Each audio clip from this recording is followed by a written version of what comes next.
Hello guys, welcome to my channel.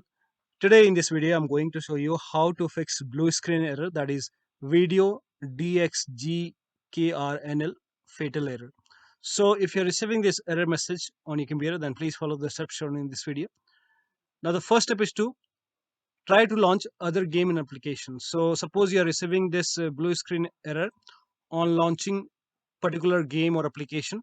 So don't launch that particular application. Try launching other game or application and check if you're receiving that error message or not.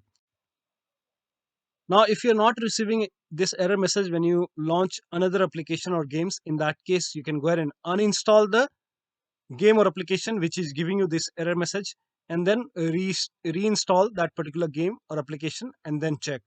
Now the next step is to do a clean installation of your graphics driver. So this has worked for me, so it might work for you.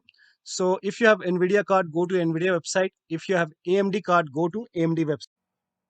Go to NVIDIA website, select your graphic card from the list. Make sure that you select your graphic card over here and select the right operating system and then click on Start Search and then scroll down.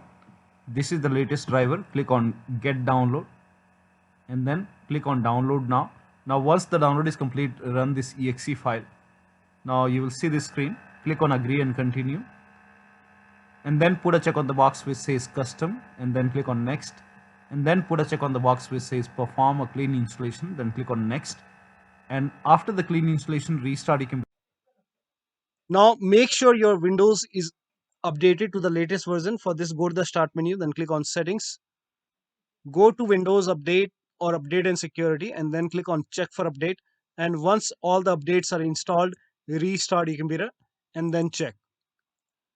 Now, the last step is to update all the drivers and chipset from your system manufacturer website. So if you have a Dell computer, go to Dell website. If you have HP computer, go to HP website. If you have Lenovo, go to Lenovo website.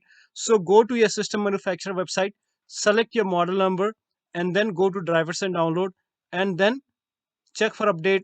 Update all your drivers and chipset from your system manufacturer website. So just select your model number, your laptop, just make sure that you select your model number from your system manufacturer website and update all the drivers and chipset from your system manufacturer website and then restart your computer. So one of the steps should help you to get rid of this error. So that'll be all. Thank you so much for your time and please like this video and subscribe to my channel.